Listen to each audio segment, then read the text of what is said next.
going. That Keep song going. is so What crazy. you doing? Give me one margarita, I'm gonna give her some head. Give me 2 margaritas, I'm gonna put it. What did she say? I'm gonna open my legs. Give me 3 margaritas, I'm gonna put it in my tush. Give me 4 margaritas, I'm gonna put it in my puss. Hey, it was the other way around because I'm, you know, it's all good. Not in this household, you hear me? Just Critically Unfocused Podcast, episode 113, back for our people because it's the rallying time, man. Hey, man. all black people head to the water right now. In the club with my squad, bitch, we deep. If a nigga jump stupid, then it's 2 thing, hands and feet. If I holler squad up like football, bitch, we blitzing. All hell finna break loose, this the anthem. Fuck the club up, fuck the club up. What? Fuck the club up, fuck the. Welcome back to the Fight Cast, man. There's been a whole lot of ass whooping happening these last. I'd say 7 days, but really the last like 24 hours. There's been some ass whooping. Keep your hands up.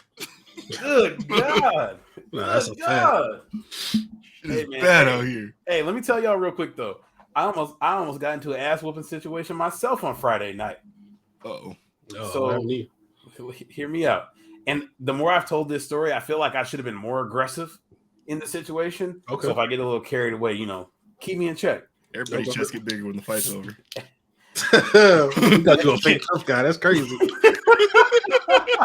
Yeah. You're not necessarily wrong, but it was more of one of those like, man, now that this argument's over, I should have said da-da-da-da-da-da. So hear me out. Friday night, I'm off Friday. Had a couple drinks before we went out, you know. Homies was in town. We went up to Top Golf for a little surprise birthday party for one of Amara's her homegirl's fiance. It was his birthday. We cool. We went on trips and shit before. So we having a good time. Drinks is flowing, niggas, you know, everybody's a little turned up. But we're chilling. Like we're not on no like rowdy rockets type shit, right? So the event ends, the people come over like, okay, yeah, you know, your 2 hours is up, we're cleaning your table up. And as we're getting ready to leave, there's these 3 like white dudes there that are like probably 22 to 26, maybe, like pretty young. And one of them is wearing a shirt that says MILF. That's it. It says MILF over the American flag. So not my type of time. Like I already don't fuck with you. But I'm not paying him no mind. So we walk past, and they're clearly like they're looking at us because they're clearly going to be the ones that are like taking over the day that we're at. So we walk past them. I go in. I'm the first one to go inside, and my boy whose birthday it is comes up and goes, "Man, like, why the fuck did that dude just talk to me?" I was like, "What do you mean? What did he say?" He goes, he came up to me and said, "Hey, do you still need those dick pills?" Wait, what? Excuse me? He goes, "Hey, do you still need those dick pills?" And my boy goes, "What are you talking about?" He's like, "Yeah, your girlfriend just walked past me and said your dick doesn't work. Do you need the dick pills?" And my boy is like, he's one of them type of dudes who's like gets angry really quick, but has been working on it. So he like comes in, he's like, "Okay, let me chill. I was like, nah, that was kind of crazy. Maybe if he just said the dick pills thing, but he said like your girlfriend told me your dick doesn't work, like a little too far. So I was like, so should I go say something to him? He goes, "Nah, I think it's fine." So I'm like, "Nah, I think I'm gonna go say something to him." So I walk back in there. I walk up to the dude and I put my hand out. I was like, "Where's the dick pills at?" He goes, "What?" I was like, "Yeah, my boy told me you were talking shit. Like you talking shit about some dick pills. Give them to me now." He's like, oh yeah. He pulls his phone out. He's like, "Yeah, I have like a subscription thing. Da, da, da." I was like, "So you don't got them on you, so you ain't getting no bitches. So shut the fuck up." So he's like, slapped his phone out his ass. Jamal, when I tell you, I've been saying for the last 2 days when I've told this story, when he pulled his phone out, I should have fucking smacked his phone out of his hand. We're on the 3rd floor at Top Golf. If I'd have smacked his phone, it would have went on far. And then the only thing he can do is swing on me. I'm beating your ass, right? So it's him, his 2 boys. They come out. But they had like Nate Dogg when they fought a BG knockout. They weren't even ready to golf yet. They didn't have none of their shit out. So I'm thinking I should have smacked his phone. You're fucking right. So then I say that, and I was like, "Oh, okay. So you a bitch? Like you ain't out here getting no pussy. You talking shit for no reason. You're just being a bitch." He's like, yeah. Fuck you guys. I'm like, "All right, you pussy. What are you trying to do?" So then I start walking away, and his boy starts hitting the like finger fuck hole thing. And then when I haven't turn seen that around, in so long. I see that all 6 of the dudes that came with us are standing behind me. So they're ready to go. I'm ready to go. And then I get a little turned up because I'm like, oh, we got numbers. I'm like, yeah, nigga, you a pussy. You a pussy, nigga. You ain't gonna do shit. You a pussy. And he's like, I don't know I don't understand what's going on. So then I left. And then, of course, on the whole time out, I'm like, damn, I should have smacked his phone out of his hand. I should have spit on his shirt, nigga. Like, I should have did a whole bunch of other shit. Damn. Oh my God. I should have did a lot. Should have violated him. Yo, what's wrong with people? Why would you talk? Random. Me and my boy were talking about, like, I don't be talking to strangers. I couldn't imagine going up to a stranger and be like, hey, your bitch told me that your dick don't work. You need Well, it seems like one of them YouTube prank things. That doesn't seem like a real life thing that someone would just randomly say to another person. It's absurd. It was absolutely absurd. I don't understand. 2 pranks. But yeah, Jamal, I've been thinking for the last 2 days, when he pulled his phone out, I should smack the shit out of his phone, because then the only thing he can do is swing on me, and I'm whooping his ass. But then it's like, they're going to give that nigga a felony, because we're on a 3-story elevated tier, and his back was to the open part. So if I would have pushed him or hit him, then you have when they fall in them nets. You seen that video? I've seen one person fall into the net. It's because of, I guess, just how physics work and shit like that. You basically are just stuck. Like, you can't like get yourself out of that. So they gotta like push yourself off of. Yeah, they gotta bring like a crane out to come to save you. So you just like laying up there like a fucking like you in Charlotte's Web or something. You're stuck. Here's the best part, which I kind of do regret this because I'm a nigga and I don't talk to the police. But when we walked to the front door, there was a cop there, and I was like, "Hey, there's some dude up on the 3rd floor trying to sell drugs to people. You should go arrest him." you said that, or you? I said that verbatim. No, I said there's a dude on the 3rd floor. Oh, that's crazy. I said he's wearing a MILF t-shirt trying to sell drugs to people. Go arrest him. And the dude he goes, "What drugs?" And I goes, "Dick pills." And he goes, "Ah!" He like laughs it off, but then like walks inside and starts going upstairs. So I hope he said something to him. Oh my God. Anyway, that's how my week's been going. I'm glad nothing happened. In hindsight, I am too, because the more I think about it, if I would have put my hands on this dude, I would find out that his dad's like fucking Warren Buffett, and I pushed him over the edge and he died, and now I'm in prison forever. So yeah, I mean, you just probably would have had some sort of legal situation over like some dude thinking he's funnier than he is. But real podcast. But I've been working out a lot recently, so I've just been waiting to smack the shit out of somebody. And there's been a lot of stress at work, and I'll be wanting to smack the shit out of my coworkers. So if I would have got to smack the shit out of this white kid with long hair and it would have went everywhere, it would have been pretty fun. So Trevor Lawrence said somebody needed dick pills in your party. Yo, relax. I for sure am not fighting Trevor Lawrence. Thinking about fighting an NFL quarterback is crazy. Because he's like 6'5" and strong and fast. Yeah, they're NFL quarterbacks on TV, but yeah, he's 6. I think Trevor Lawrence is 6'6". Me and Jamal seen him in person. That brother is fast. He's tall as fuck. Yeah, he's tall as fuck and fast. He would beat the shit out of me. All them girl jokes don't really work that much when he's like what'd you say? But now Dak Prescott kicking your ass. I've seen niggas put their Timberlands on your head. I'm beating your ass. On. You know what? I don't get the flack that Dak gets from that, because he clearly got jumped in that video, and I've seen people talk about he got jumped, but people just make sense. He lost like a fair one-on-one. No, hey, man, but you've been the Dak defender the last. But I don't think you don't get clout for jumping nobody. You don't? That's one of your favorite videos is gunplay getting thrown to the goddamn. That's hilarious. That's hilarious. What was like somebody threw him. I know you don't get clout for jumping people, but Jamal, if either of the two of you ever get into a fight and I'm there, it's turning into a jumping because I'm jumping in. Oh, I get that, but people be like, "Oh man, Dak be getting beat up. He can't fight." It's like, well, we didn't see him fight. We seen him get jumped in sure, but you wouldn't say after me, you and Blake jumped somebody, you wouldn't be like, we didn't really wash them niggas out because we jumped them. You'd be like, we beat the fuck out them niggas. No, I'm like, hey, we did. We were supposed to do. But, okay, if they were like, oh, he can't fight, I'd be like, you know what? Keep it a buck. We did jump the niggas. So. Does anybody nobody owes a one-on-one to an NFL caliber athlete? I feel like you don't owe a one-on-one to anybody, Blake. I feel like even if it's a 3-on-1, the NFL player is supposed to win that. I don't know, man. 3 people is a lot. 3 people is a lot, and it did look like 3 niggas who could fight because they had to work expeditiously. It wasn't like they struggled and Dak fought back. It was like 6 hits, and he was fucking sleep on the concrete in Palm Springs. Yeah, the Matthews come out in spring breaks for sure.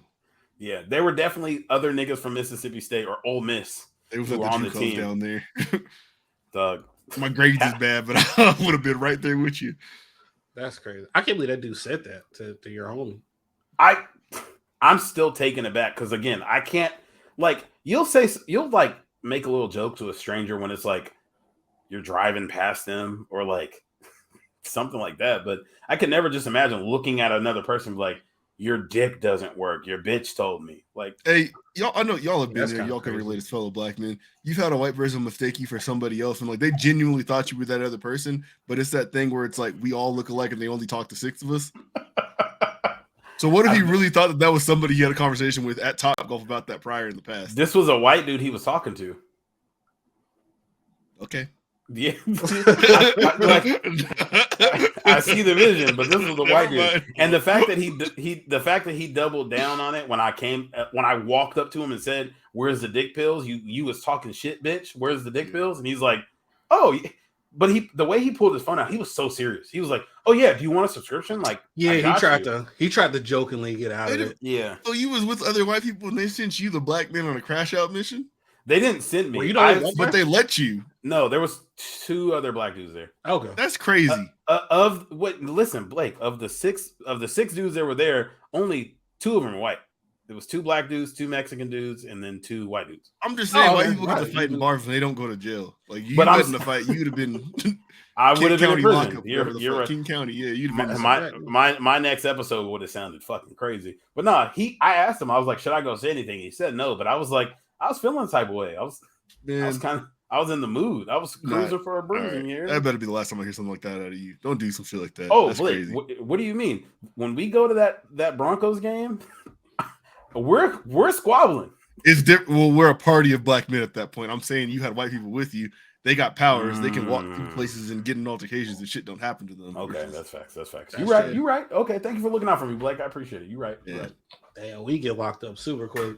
I'm trying to keep my streak of never being locked up and going to jail. Because, like you said, like he was popping off and you walked away, and then when you started yelling, he's like, "Oh my gosh," acting like the victim and stuff. When he was part of this thing itself, like that's the thing I'm talking about. It's like where it sets you up to be in some type of situation that you don't need to be in. I wish you weren't so. Some motherfuckers be weird, man. I just can't imagine like going up and saying that to somebody. Yeah. Boiling points type shit, like or impractical jokers. Like, what the fuck you doing? But that is like one of those places where like you don't think something's gonna happen. You were like Topgolf too, you know. So like I feel like he wouldn't have said that at like a bar. Or like no, location. No. But at a bar, like, honestly, if it was at a bar, it might get laughed off. Like, oh, okay, haha. But it's like really, we're just like in public. Like, yeah, Topgolf costs too much to get that drunk there, where like you can laugh some shit like that off. I had 3 drinks and I was ready to go. I had 3 Hennies straight. Actually, I need to go somewhere else where I actually afford to drink like I want to drink. If we're at DOA and somebody said that, we'd be like, "Oh, okay, bitch, like get the fuck away from us." Okay, whatever. Didn't you go to stadium? But this was like, wait, I gotta go say something because I don't want his story to be like, "I punked this nigga, bro," even though he didn't. His exact words. TikTok like this with his phone down here, like look at him, nigga walking away. I got him. Cooked his ass. Yeah, I should have smacked the shit out of him.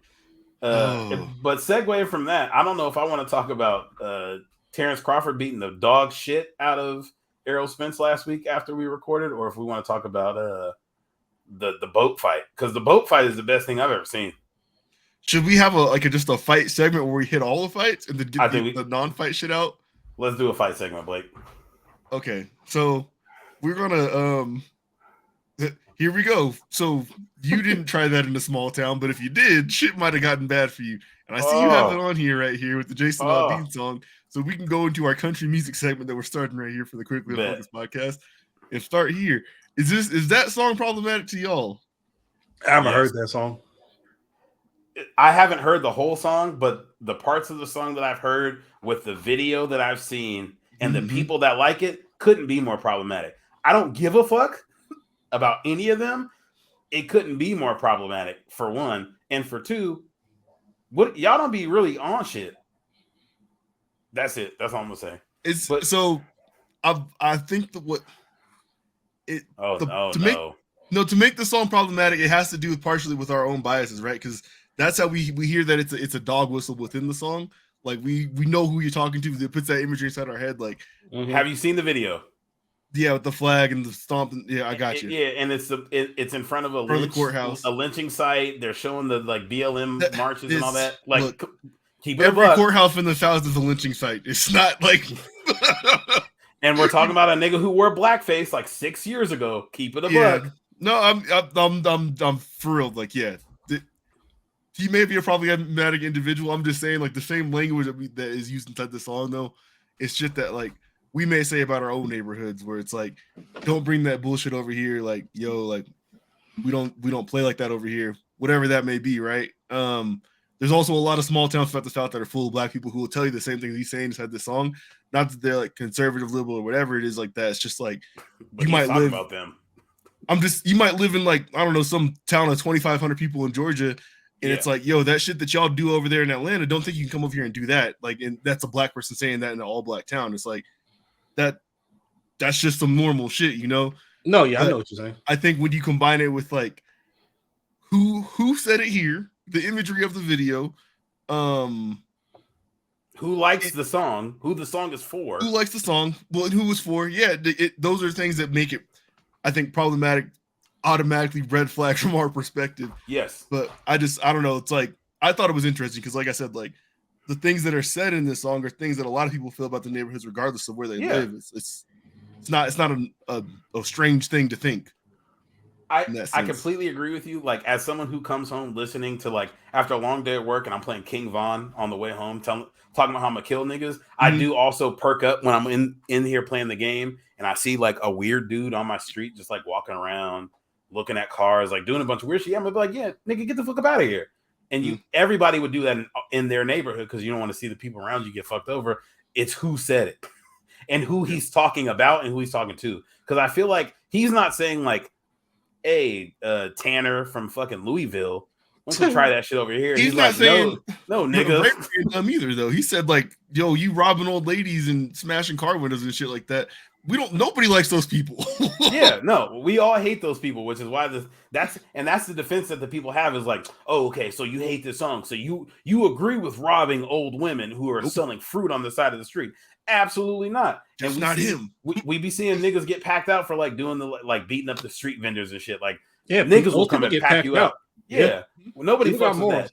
But hey, you can't say that though. Yeah. Because it's John and them talking about packing niggas out, not Jamal and them talking about packing niggas out. Yeah. Y'all stop playing in that in the Let's Go branded trucks. It's giving something. I don't like it. No, sir. No, sir. Yeah. He knows what he's doing. Like, they know what they be doing with the shit like that. For sure. Yeah. The shit that pisses me off is like seeing people who should be reasonable, which I don't know why I have any expectation of people being reasonable in 2023, because we've seen 4 or 5 years straight of people being unreasonable. But like, God, there's nothing mentioned about race in this song. There's nothing racist about this song. Like, God, nigga, are you watching the same thing that I'm looking at? Are you listening to the same thing I'm looking at? You know what he's doing. He's not making this song with the expectation that me and Blake are playing it, riding around like, yeah, keep bad stuff out of my neighborhood. He's playing with the expectation of keep them niggas out of here. Them niggas up out my face. Look, he may not have, but you know, like there's a lot of people who are playing this, and that's what they're thinking. Yeah, but they're also thinking, but them niggas though, especially the creepy ones. You don't see a lot of Karen videos where it's like a white woman walking up to a white dude like, hey, why are you in this neighborhood? See a lot where it's like, this is the conversation we have to start, not in the last episode with Donnie, but the last episode we had, where I was telling you that like, yo, crackhead is apparently a slur, but it's the thing of like, yo, we will call any crackhead a crackhead, but it's like they call theirs tweakers or whatever. They're going through some type of issue with shit like that. Yes, it's the duality of shit, I guess. I don't know, but just like I said, the duality. And now we can get into the duality of country music. Here we go. Hey, this song is kind of a banger though. He's bouncing off my booty cheeks. I love the way he rides. What the fuck is this, dog? Man, turn this shit off, man. Hey, Jamal. On his neck and then he kisses on my pussy. Call him daddy while I holler, man, that boy's so damn good looking.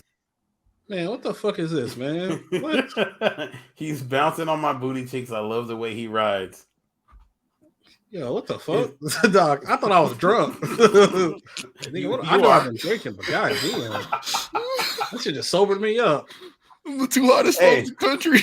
But hey, people have been playing that song hella because they're like, okay, if you racist motherfucker, get on TikTok right now. You'll hear that. That'll never be in my algorithms. The top three country songs right now. There's Luke, probably a Kane, whatever, or somebody made a song about like two cowboys like in love. It's like a Brokeback Mountain type song. That song was played, and then try that in a small town. So it's like clearly people that listen to country ain't all the way racist because Nashville's different right now. You gotta be mixing it with some shit out there, man. Can you play that one more time? Man, I don't think Jamal gonna stay on here with this. I don't think Jamal heard the. Hey man, a white dude saying piano keys. The white dude saying kissing on my pussy. Yo, the air hunt. Fuck out of here. Niggas on some weird shit. I know it's Sunday. Nah, come on, man. This is crazy. The craziest part of his name is Dixon Dallas. That's a crazy name. Damn, double entendre. I'm telling you, man. Hey, that's an industry plant for real. Didn't even put it together to you, so that Dixon Dallas. Holy shit. I don't care. If I was a gay man, that song would be about. He kind of flowing. They finally got one. Imagine you gay listening to country and like now you didn't have shit your whole entire life. You finally got one. Lil Nas X you had left, and like now you got a real one. Jamal doesn't say that about Young Thug. We got a gay rapper that we all love, but okay.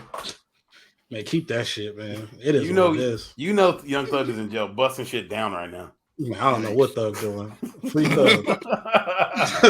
He said he's pushing more Peter, more completer. Was the best Peter pusher that ever was. That's crazy. That opening line was crazy, bro. Man, I really want you to play it again, Blake, but all right. On your own time, man. Hit the piano keys, man. Wario. Gotta cleanse my palate. The beat was kind of hard. I don't know. Bouncing on my okay. Yeah. I know we said we were gonna have a fight segment, but I feel like talking about the Cum King is the better thing to go into off of that song. Yeah, I had to put that on to remember to look this up. Dog, what? The Maryland Cum King. Hey, don't look at me.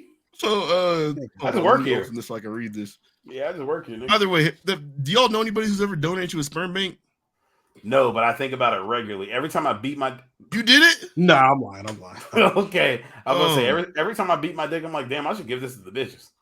I couldn't do it just because, like, I mean, not that I think I would have 65 siblings like this woman just found out, but just the idea of, like, me just being somewhere and seeing a kid that looks like me, like, and I have no relation with them and I can't because, like, probably some NDA shit they got signed or whatever.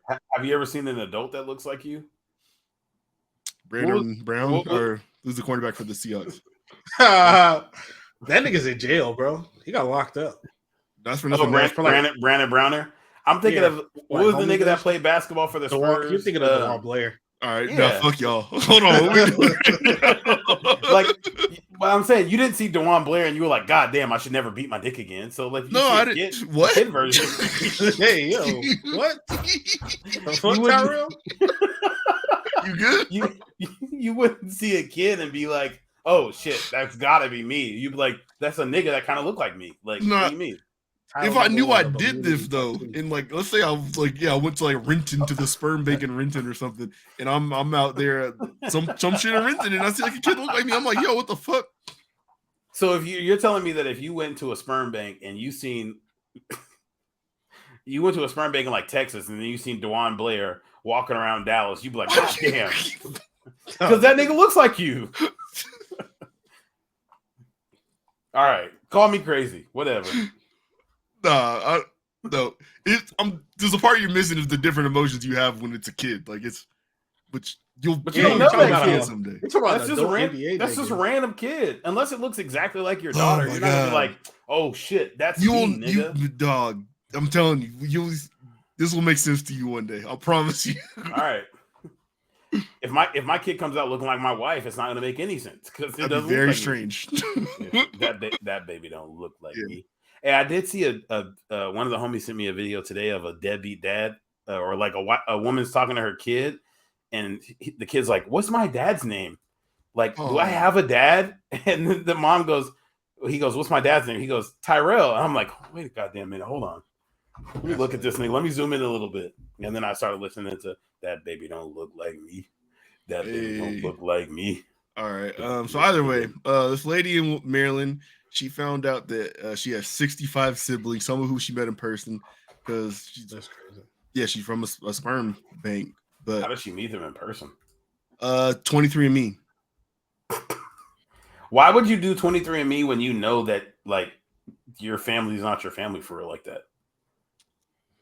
That's honestly a good reason to do it. I feel like. I would say, you're curious. Yeah. Why would you be curious about the fact? Because I would imagine her parents told her that, like, yeah, we went to a donor. Like, why would you be curious about who else he donated to? Because you're gonna find hella people. I mean, it's not like they owe you nothing, but they probably have that same curiosity. What I'm saying is like it's probably it's just curiosity. You build more of a community for yourself, you know. We take family for granted, man. Like. I know, but it's not family. It's just a bunch of niggas. I mean, even though they're siblings, they're more just like cousins, probably to her, as far as like, the actual relationship will be. But I don't know. I mean, I feel like if that was my scenario, I probably would be curious about that as well. And it's funny too. So I'm looking at the pictures. Like they don't look enough alike. Where if they were walking by each other on the street, they would be like, "Oh, like that person like might be my cousin." Like they just look like completely different people. Oh, you can't really I'd believe that they were all sisters if I saw them out together. And I would assume they were sisters. Yeah, true. Okay. Yeah, but at the same time, it's like no, the passing resemblance isn't that quite as strong. But we're talking about one parent here versus both. So that's a good point. Yeah, the other parent could look like whatever. That is hella funny to like go through though, and then to kick it with the people like. I'm thinking about my cousins that I've hung out with, like I didn't grow up with necessarily, and we tell people like, yeah, like we don't really know each other like that, but like we linked up as adults because they're like, oh, we could tell you guys are related. Finding your like sister or brother, and people are like, oh, you guys related? It's like, yeah, we are. We've never met before today, but we came from the same nigga that beat his dick behind a Walmart. I want to know what the catalog looks like when they go in there to get the sperm. I don't know how that works. Do you get to choose? Do they get to choose? You'd have to. Yeah.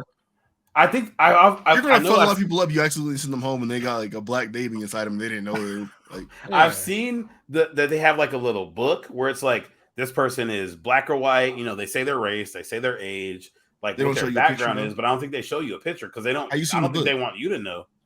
I've watched movies. That's really it. I've watched a couple movies where they've. Okay, so I don't know what the Brad did for her baby. What the what? What you said? What? What did you think? I said I wonder what the Brad picked for her baby. Oh shit! I haven't. Like you think there's luxury sperm donor clinics? Probably. Yes, for sure. Yeah. They got top tier sperm. Yeah, there's top tier and there's low tier. You think you got to pay more? Like, hey, this nigga came in, he got a 6-pack. You got to pay at least $60 more. Like this nigga got a college degree in a 6-pack, and he's 6'3". 45 hairline was strong. Yeah. What you want to do? Oh, the brat doesn't. She doesn't have any pictures of her baby. Yo, the brat having a white baby would be crazy. No. I do want to see her baby though, because you can't go in the sperm bank and hit shuffle. Hey, speaking of the brat, I meant to mention this last week. I've been watching this show on Tubi that Amara put me on called Hoochie Daddies, and I've renamed the show The Great American Dyke Off because it's just a bunch of like. Excuse me. In Dyke a slur. If it is, we fucked up twice. Jamal, one of the characters on the show, sorry, not one of the characters because it's a reality show that's filmed on iPhones. One of the women on the show, her name is Dyke God. All right, well, it's not a slur then. Fuck it. And there's a woman named Stud King, spelled with a V instead of a U. Yeah, like somebody told me, like, yo, you can't say dyke. That's a slur. But I was like, I've definitely heard that as a slur. But I was like, yo, like butch sounds even worse. I've also heard that butch is a slur. You're not supposed to say any of those if you're not of that masculine community. would be the term. Of that sounds crazy though. But hey, listen, watching this show, I'm convinced that we could make a show on Tubi because there's a fight in the show, and me and Amara were like, I think they're filming this with like iPhones. Like this looks like it's filmed with iPhones, and you see one of the fights, and the cameraman gets another cameraman in it, and it's literally a nigga with an iPhone on a selfie stick, like recording, and it's on TV. Shit's entertaining as fuck. It's absolutely incredible. Yeah, Tubi's incredible for that though, because like that they're going to be the pathway to a lot of stuff like that, just because the barrier to entry is so low. And since they force ads on everybody, it's like shit. They don't got to really worry about you being profitable. Yep, nigga. There's the host on the 3rd episode. She shows up. It's the host is the woman. I don't know if you guys remember this video of when Brittany Griner got first locked up, and they literally had the Million Dyke March, and it was like what? Wow. That was the name of it. I'm not saying the slur because I'm like homophobic or nothing, but that was the name of it. It was literally called the Million Dyke March. But the chick that played Brittany Griner in the video is the host of this show. It's in Jacksonville, and like you can regularly hear like crickets and like frogs and shit in the background because they don't have good audio. She walks in on one of the episodes and she's like, all right, the next competition is going to be a cooking competition. Y'all got a fridge full of food. Go ahead and cook some food. Jamal, did you just turn on a fucking Dyson? Turn on my fan real quick. That's incredible. Wow. So they go to start cooking the food, and one of the women is like, well, we didn't have any flour, so I toasted some bread and like chopped it up into breadcrumbs and used it to fry some chicken. And they go through all this. There's multiple fights during the segment where they're cooking. Like one of the girls is like, y'all niggas is washing meat in the sink and then washing the dishes. There's bacteria everywhere. Fuck y'all. So then they get into a fight. They squabble. And then the host gets to the end and she's like, that wasn't actually a competition. I was just hungry. Nigga, what are you watching? What the fuck? It's the worst show I've ever seen. They do like the confessionals, you know, on reality TV shows. Okay, we're talking to Stud King now, and she's got something to say about what happened earlier. But it's clearly a nigga just with his iPhone, like, all right, go ahead and talk. Because they'll like talk a little quieter and it's hella quiet. One of the chicks, so everybody shares a room because they clearly like rented an Airbnb. So everybody got 2 rooms. Yeah. The chick named Dyke God, literally her room is the closet of one of the rooms. Like one chick is on the bed, she has a TV, all that stuff, and then you open the closet and there's another bed in there. She's the one that can't fight, huh? She's the one that fought everybody. She got whooped twice. Yeah, got put in the closet. Yeah, that nigga, she got beat up. She tried to sneak somebody, got one of her dreads ripped out, and her dreads are literally like an inch and a half. She got one of her dreads ripped out. I know that hurt. Her hella bad. But so Dyke God got beat up, her dread got ripped out, and then Stud King goes outside, picks the dread up, and puts it in her do-rag. Stud King kind of looks like the baby, but chunky with a fat ass, which is crazy. And then so Dyke God comes in, sees the dread in Stud King's do-rag, and is like, oh, I'm teeing off on her. And then they wrestle. And Stud King clearly won because she's like 75 pounds heavier. It's absurd. It's the craziest show I've ever seen. I wish there was like some visuals. I need to like see what these like. There are visuals. There's a show. Watch the show. I told you guys like 2 weeks ago. I don't want to watch the show. I just want to see what they look like so I can laugh. Jamal, I'm telling you, even the first like 3 episodes is worth your time. They're walking around in their draws, like they got like full like PSD draw like underwear sets. Of course, they got PSDs on, but there's no bowl. Just like big pussies and big asses. I hope. I remember I asked my I know I said it a couple times, but my gym partner is a gay man, and I asked him, I was like, is it gay if I think a dyke's got a fat ass? Like if I want to fuck a dyke, is that gay? I feel like we trained into some dangerous territory. And on other news. All right. No, what the fuck are we talking about? Would y'all go to a sex club in Amsterdam and eat a banana out of a vagina? Wait, what? Yes. Oh wait, yeah, what? That's Say it again. You go to a club in Amsterdam in the red light district, where like the performances, you put a banana into the performer's vagina, and then you're supposed to bite the banana out the vagina. Oh I'm allergic to bananas, but I would do something along the lines of that. Would you do it on a work trip? You got to wild out. It's like you eating pussy anyway. So. Would you do it on a work trip? Huh? Would you do it on a work trip? Yeah. Who's on the work trip? Lizzo. Yeah, she's paying for everything. If my big ass boss took me to Europe, probably not doing it. Oh, okay. It's on her dime. Yeah, I do it. It's not like I'm eating stripper pussy. Well, she got in trouble for that this week. But Jamal, I feel like the part that's missing is it's women doing this. So like Blake's really asking, like, would you eat a stripper out of a male asshole, like a man asshole? Would be the equivalent. No. I ain't doing nothing. Exactly. So I'm sure that's the same thing, even though you think all women are a little gay. Yeah, a little bit. Yeah. So I guess it's a little different. Lizzo's wilding. I mean, is she about to get canceled? She's no.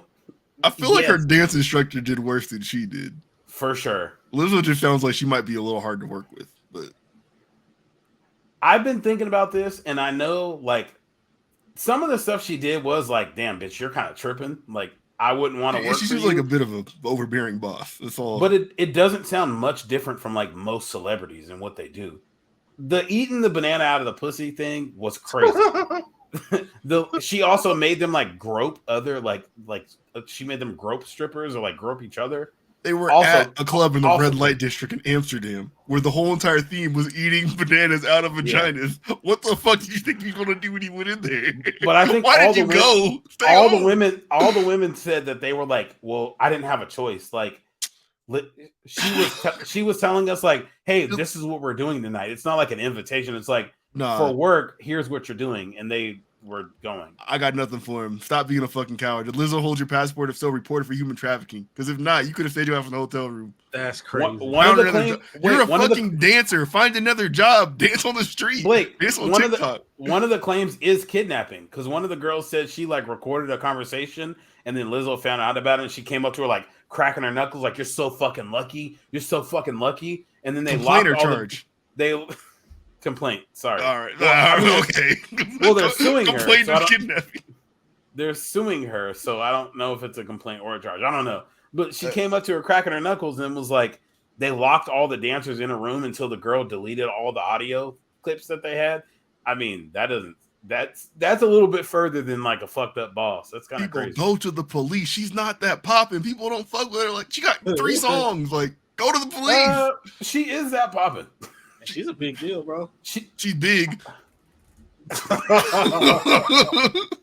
That was Blake. The views and opinions of Blake Brown are shared in his only. Hey, Blake, keep it a buck. Outside of the top tier of like Beyonce, Taylor Swift, Adele, like them, Lizzo tour wise is the next rung down. That's a big. That is a popular artist. Jamal keeping a straight face is crazy. Nah, she's popular, dude. Like, she is popping. Her music ain't for like, we're not her demographic, her music. But it's there's no way. She's got one project. It's like JCPenney music.